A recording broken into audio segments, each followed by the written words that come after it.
വളരെ പ്രധാനപ്പെട്ട ഒരു വാർത്തയിലേക്ക്. എൽസ്റ്റൺ എസ്റ്റേറ്റിന്റെ ഹർജി സുപ്രീം കോടതി തള്ളി.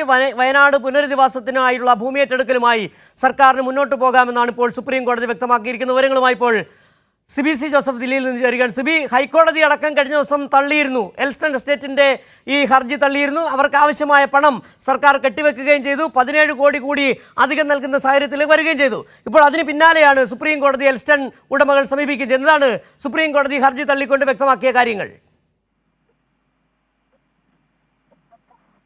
സിജു, വയനാട് പുനരധിവാസത്തിനായി ഭൂമി ഏറ്റെടുക്കൽ സർക്കാരിന് തുടരാം എന്ന് വ്യക്തമാക്കുന്ന വിധി തന്നെയാണ് ഇപ്പോൾ ഉണ്ടായിരിക്കുന്നത്. എൽസ്റ്റൺ എസ്റ്റേറ്റിന്റെ ഹർജിയിൽ സുപ്രീം കോടതി ഇടപെട്ടില്ല. ഇതിൽ എൽസ്റ്റൺ എസ്റ്റേറ്റ് പ്രധാനമായും ആവശ്യപ്പെട്ടത് ഈ സർക്കാരിന്റെ ഭൂമി ഏറ്റെടുക്കൽ നടപടി പൂർണ്ണമായും സ്റ്റേ ചെയ്യണമെന്ന ആവശ്യമായിരുന്നു. ഈ ആവശ്യം തള്ളിയ സുപ്രീം കോടതി ഈ നിലവിൽ സർക്കാർ ഭൂമിയെല്ലാം തന്നെ ഏറ്റെടുത്ത് കഴിഞ്ഞല്ലോ, അത് പൂർത്തിയായല്ലോ എന്ന് സുപ്രീം കോടതി വ്യക്തമാക്കുകയും ചെയ്തു. കൂടാതെ ഈ കാര്യത്തിൽ സർക്കാർ നൽകുന്ന പണം സ്വീകരിക്കണമോ വേണ്ടയോ എന്നുള്ളത് നിങ്ങളുടെ കാര്യമാണ്. എന്തായാലും എല്ലാ വശങ്ങളും ഹൈക്കോടതി കൃത്യമായി പരിശോധിച്ചതാണെന്നും സുപ്രീം കോടതി വ്യക്തമാക്കുകയും ചെയ്തു. ഇതിൽ പ്രധാനമായും 2013 നിയമം അനുസരിച്ച് നഷ്ടപരിഹാരം വേണമെന്ന ആവശ്യമായിരുന്നു ഈ എൽസ്റ്റൺ എസ്റ്റേറ്റ് ഈ ഒരു ഹർജിയിൽ ചൂണ്ടിക്കാട്ടിയത്. എന്നാൽ ഈ ഒരു ഹർജിയിൽ ഇടപെടാൻ കഴിയില്ല എന്ന് വ്യക്തമാക്കിയ സുപ്രീം കോടതി ഇനിയിപ്പോൾ നടപടിയുമായി ഹൈക്കോടതിയുടെ ഡിവിഷൻ ബെഞ്ചിനെ വേണമെങ്കിൽ സമീപിക്കാം എന്ന് പറയുകയും ചെയ്തു. സംസ്ഥാന സർക്കാരിന് വേണ്ടി ഹാജരായ സീനിയർ അഭിഭാഷകനായി രഞ്ജിത് കുമാർ, അതുപോലെ അഡ്വക്കേറ്റ് ജനറൽ ഗോപാലകൃഷ്ണ കുറുപ്പെല്ലാം തന്നെ വ്യക്തമാക്കിയത് ഇത് കൃത്യമായി ഇപ്പോഴത്തെ ഭൂമിയുടെ വില അനുസരിച്ച് തന്നെയാണ് കൃത്യമായി ഈ ഒരു മൂല്യം തിട്ടപ്പെട്ടിരുന്നത്. മാത്രമല്ല കൃത്യമായി എല്ലാ നിയമവശങ്ങളും എല്ലാ നടപടികളും പൂർത്തിയാക്കിയാണ് ഈ ഭൂമി ഏറ്റെടുത്തതെന്നും വ്യക്തമാക്കുകയും ചെയ്തു. എന്നാലും ഇതെല്ലാം തന്നെ പരിഗണിച്ചുകൊണ്ടാണ് ഈ ഒരു ഹർജിയിൽ ഇടപെടാനാകില്ല എന്ന് സുപ്രീം കോടതി വ്യക്തമാക്കിയിരിക്കുന്നത്. ഏതായാലും എൽസ്റ്റൺ എസ്റ്റേറ്റിന് വലിയ തിരിച്ചടിയാണ്. ആ ഒരു ഹർജിയിൽ ഇപ്പോൾ സുപ്രീം കോടതി ഇടപെട്ടിട്ടില്ല. അതുകൊണ്ട് തന്നെ ഈ വയനാട് പുനരധിവാസവുമായി ബന്ധപ്പെട്ടുണ്ട്, പ്രത്യേകിച്ച് മുണ്ടക്കയിൽ ചൂരമല പുനരധിവാസവുമായി ബന്ധപ്പെട്ടുണ്ട് കൽപ്പറ്റയിലെ ഈ എൽസ്റ്റൺ എസ്റ്റേറ്റ് ഭൂമി ഏറ്റെടുത്ത നടപടി തുടരാമെന്ന് തന്നെയാണ് ഇപ്പോൾ വ്യക്തമാക്കിയിരിക്കുന്നത്. സിബി, കഴിഞ്ഞ ദിവസം ഈ എൽസ്റ്റൺ എസ്റ്റേറ്റ് ഹൈക്കോടതിയിൽ ചൂണ്ടിക്കാട്ടിയ കാര്യം ന്യായമായ വിലയല്ല ലഭിച്ചത്, 549 കോടി രൂപ വേണമെന്നാണ്. പക്ഷേ സർക്കാരിൻ്റെ കൃത്യമായ നിലപാട് ശരിയായിരുന്നു. കഴിഞ്ഞ ഒരു സമീപകാലങ്ങളിൽ നടത്തിയ 10 ഇടപാടുകൾ, ഭൂമി ഇടപാടുകൾ വയനാട്ടിൽ നടത്തിയ, അത് പരിശോധിച്ചതിൻ്റെ അടിസ്ഥാനത്തിലാണ് ന്യായമായ വില സർക്കാർ നിശ്ചയിക്കുകയും കൊടുക്കുകയും ചെയ്തത്.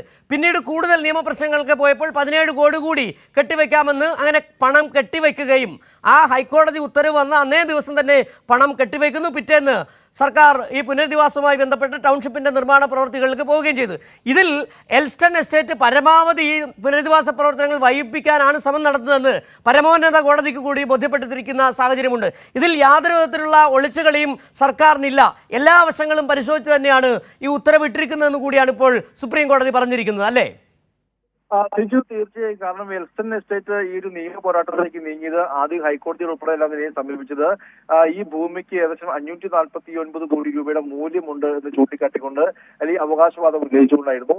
എന്നാൽ സർക്കാർ ഇതിൽ ഈ സമീപകാലത്ത് നടന്ന 10 ഭൂമി ഇടപാടുകളുടെ രേഖകൾ പ്രകാരം ആണ് വില നിശ്ചയിച്ചെന്ന് ചൂണ്ടിക്കാട്ടിക്കൊണ്ട് സംസ്ഥാന സർക്കാർ കൃത്യമായി ഇതിനെ സുപ്രീം കോടതിയിലും അതോടൊപ്പം തന്നെ ഹൈക്കോടതിയിലെല്ലാം നിലയും കൃത്യമായി ഈ കാര്യങ്ങൾ വിശദീകരിക്കുകയും ചെയ്തു.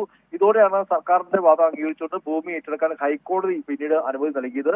എന്നാൽ ഇതിനെ സുപ്രീം കോടതി ചോദ്യം ചെയ്യുമെന്ന് എൽസ്റ്റൺ എസ്റ്റേറ്റ് അറിയിക്കുകയും പിന്നീട് സംസ്ഥാന സർക്കാർ തന്നെ ഒരു തടസ്സ ഹർജി നേരത്തെ നൽകുകയും ചെയ്തിരുന്നു. അതായത് തങ്ങളുടെ ഭാഗങ്ങൾ കേട്ട ശേഷം മാത്രം ഇതിനൊരു ഇടക്കാല ഉത്തരവ് ഉണ്ടാകാവൂ എന്ന് സംസ്ഥാന സർക്കാർ സുപ്രീം കോടതിയിൽ നേരത്തെ ഇതുമായി ബന്ധപ്പെട്ടുകൊണ്ട് തടസ്സ ഹർജി നൽകുകയും ചെയ്തിരുന്നു. പിന്നീട് ഇന്ന് ഈ ഹർജി പരിഗണിച്ചപ്പോഴാണ് ഇതിനി ഇടപെടേണ്ട ആവശ്യമില്ല എന്ന് സുപ്രീം കോടതി വ്യക്തമാക്കുകയും ഹൈക്കോടതി എല്ലാ വശവും കൃത്യമായി പരിശോധിച്ച ശേഷമാണ് ഈ ഒരു വിധി നടപ്പിലാക്കിയത്. മാത്രമല്ല ഇപ്പോൾ ഭൂമി ഏറ്റെടുത്ത് കഴിഞ്ഞു. ഇനി ഇതിലെന്താണ് കാര്യം? എല്ലാ ഭൂമിയും സർക്കാർ ഏറ്റെടുത്തല്ലോ. ഇനി ബാക്കിയുടെ തുക സർക്കാർ നൽകാമെന്ന് പറഞ്ഞ തുക അത് വേണമെങ്കിൽ നിങ്ങൾക്ക് വാങ്ങിക്കാതിരിക്കുകയോ ചെയ്യാം. അത് നിങ്ങളുടെ കാര്യമാണ്. എന്തായാലും ഭൂമി ഇപ്പോൾ സർക്കാർ ഏറ്റെടുത്തു. ഇനി നടപടിയുമായി മുന്നോട്ട് പോകട്ടെ. ഇനി നിങ്ങൾക്ക് വേണമെങ്കിൽ ഡിവിഷൻ ബെഞ്ചിൽ സമീപിക്കാം എന്ന് മാത്രമാണ് സുപ്രീം കോടതി ഇന്ന് വ്യക്തമാക്കിയത്. എന്തായാലും ഈ ഒരു മുണ്ടക്കൈ ചുരമല പുനരധിവാസവുമായി ബന്ധപ്പെട്ടുകൊണ്ടാണ് സർക്കാർ ടൗൺഷിപ്പ് നിർമ്മിക്കാൻ വേണ്ടി ഈ ഒരു ഭൂമി ഏറ്റെടുത്തത്. കൃത്യമായ വില നിശ്ചയിച്ചു. പിന്നീട് ഹൈക്കോടതി ഒരു നിർദ്ദേശം നൽകിയ പ്രകാരം 17 കോടി കൂടി പിന്നീടും നൽകുകയും ചെയ്തു. അങ്ങനെ എല്ലാ നിയമവശങ്ങളും പൂർത്തിയാക്കി എല്ലാ പ്രക്രിയ എല്ലാ നിലയും പൂർത്തിയാക്കിയാണ് ഈ സംസ്ഥാന സർക്കാർ ഈ ഒരു ഭൂമി ഏറ്റെടുത്തത്. എന്നാൽ ഇവിടെ കൃത്യമായി ഒരു കച്ചവട താല്പര്യം മുന്നേ കണ്ടുകൊണ്ട് ഭൂമിക്ക് 549 കോടി രൂപ മൂല്യമെന്ന് ചൂണ്ടിക്കാട്ടിക്കൊണ്ട് ഒരു നിയമ പോരാട്ടത്തിന് ഇവർ ഇറങ്ങുകയായിരുന്നു. ഇതിനുള്ള വലിയ തിരിച്ചടിയാണ് ഇപ്പോൾ പരമോന്നത കോടതിയിൽ നിന്നും ലഭിച്ചിരിക്കുന്നത്. സിബി, ആദ്യഘട്ടത്തിൽ ഈ സർക്കാർ നൽകിയ വില എന്ന് പറഞ്ഞ് 26 കോടി രൂപയാണ്. വീണ്ടും ഇവർ ഹൈക്കോടതിയെ സമീപിച്ച സാഹചര്യത്തിൽ 17 കോടി കൂടി കെട്ടിവെക്കാൻ ഹൈക്കോടതി നിർദ്ദേശിച്ചു. അന്ന് രാത്രി തന്നെ 17 കോടി കെട്ടിവെക്കുന്നു. മൊത്തം 43 കോടിയാണ് ഈ ഭൂമിയുടെ വിലയായി സർക്കാർ ഇപ്പോൾ ബലത്തിൽ നൽകിയിരിക്കുന്നത്. ഹൈക്കോടതിയിൽ ആ പണം രജിസ്ട്രാറുടെ കൈവശമുണ്ട് താനും. ഈ പണം അത് കൃത്യമാണ്, അതിൻ്റെ വില കൃത്യമാണെന്ന് ഹൈക്കോടതിക്ക് ബോധ്യപ്പെട്ടു, സുപ്രീം കോടതിക്ക് ബോധ്യപ്പെടുകയും ചെയ്തു. സുപ്രീം കോടതി എന്ന് പറഞ്ഞ പ്രധാനപ്പെട്ട ഒരു കാര്യമാണ്, ഈ വയനാട് പുനരധിവാസത്തിനായി ഭൂമി ഏറ്റെടുത്തു, ആ നടപടിക്രമങ്ങൾ മുന്നോട്ട് പോയി കഴിഞ്ഞല്ലോ, പിന്നെ എന്തിനാണ് ഇത്തരം നിയമ തടസ്സങ്ങളുമായി വരുന്നത്? വളരെ കൃത്യമായ മറ്റൊരു കാര്യം കൂടി പറഞ്ഞു, ആ പണം വേണമെങ്കിൽ നിങ്ങൾക്ക് എടുക്കാം, നിങ്ങൾക്ക് വേണ്ടെങ്കിൽ അത് നിങ്ങളുടെ കാര്യമാണ്. അതായത് കോടതി പറഞ്ഞതിക്ക് ഇനി ഹൈക്കോടതി ഡിവിഷൻ ബെഞ്ചിൽ പോയിട്ട് കാര്യമില്ല, ഉള്ള പണം വാങ്ങിക്കൊണ്ട് പോകുമെന്ന് തന്നെയാണ് ഭംഗേന്ദ്രേണ പറഞ്ഞു വെച്ചിരിക്കുന്നത്. തിജു, തീർച്ചയായും അത് തന്നെയാണ്. കാരണം സുപ്രീം കോടതിയിൽ നിന്നും വലിയ തന്നെയാണ് ഈ എൽസ്റ്റൺ എസ്റ്റേറ്റിനുണ്ടായത്. അതായത് ഈ ഒരു വിഷയവുമായി ബന്ധപ്പെട്ടുകൊണ്ട് ഇവർ പറയാൻ ശ്രമിച്ചത് 2013, ഇപ്പോൾ ഈ സുപ്രീം കോടതി വരുമ്പോൾ പറഞ്ഞ് 2013 ഭൂമി വില അല്ലെ ആ നിയമം അനുസരിച്ച് വേണം ഒരു ഞങ്ങൾക്ക് നഷ്ടപരിഹാരം ആവശ്യപ്പെട്ടുകൊണ്ടാണ് ഇവർ ഈ സുപ്രീം കോടതിയെ സമീപിച്ചത്. എന്തായാലും ഇതിൽ നമുക്കറിയാം, മുണ്ടക്കയിൽ, ചുരമല അല്ലെങ്കിൽ വയനാട് പ്രദേശങ്ങളെല്ലാം തന്നെയും ഒരു ഭൂമിക്ക്, ഒരു സെന്റ് ഭൂമിക്ക് എത്ര വിലയുണ്ടെന്ന് എല്ലാവർക്കും അറിയാവുന്നതാണ്. അതനുസരിച്ചാണ് കൃത്യമായി സംസ്ഥാന സർക്കാർ ഈ എൽസ്റ്റൺ എസ്റ്റേറ്റിന്റെ 78.73 ഹെക്ടർ ഭൂമി, ആ ഭൂമിയിൽ സർക്കാർ ടൗൺഷിപ്പ് നിർമ്മാണം ആരംഭിച്ചിരുന്നു. അതിനുവേണ്ടി ഈ കൃത്യമായി 26 കോടി രൂപ കെട്ടിവെച്ചത്. എന്നാൽ പിന്നീട് അധിക നഷ്ടപരിഹാരമായി 17.7 കോടി രൂപ കൂടി